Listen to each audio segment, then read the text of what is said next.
ఇక నుంచి పార్లమెంట్ సమావేశాలను స్థానిక భాషల్లో వీక్షించొచ్చు.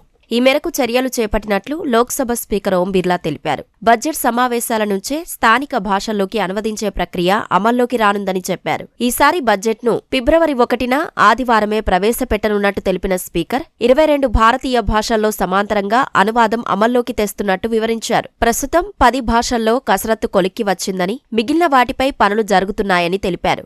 ఏఐ ఆధారిత సేవలతో పార్లమెంటు దస్త్రాలను 22 భాషల్లో అందుబాటులోకి తెస్తున్నట్లు స్పీకర్ వెల్లడించారు. పార్లమెంట్ సభ్యులు తమ సొంత భాషల్లో మాట్లాడేందుకు వెసులుబాటు ఉంటుందని తెలిపారు. డిజిటల్ సంసద్ యాప్ ద్వారా అన్ని రాష్ట్రాల బడ్జెట్ ప్రతులు ఒకే వేదికపై అందుబాటులోకి తీసుకువస్తున్నట్లు చెప్పారు. అసెంబ్లీ దస్త్రాల డిజిటలైజేషన్ పూర్తయిన తర్వాత వాటిని డిజిటల్ సంసద్ పోర్టల్కు అనుసంధానం చేస్తామన్నారు. పార్లమెంటులో సభ్యులు అడిగిన ప్రశ్నలకు సభలో ప్రస్తావించడానికి ముందు రోజు రాత్రికే సమాధానాలు ఆయా సభ్యులకు చేర్చే విధంగా సరికొత్త ప్రక్రియను తీసుకువస్తున్నట్లు స్పీకర్ తెలిపారు.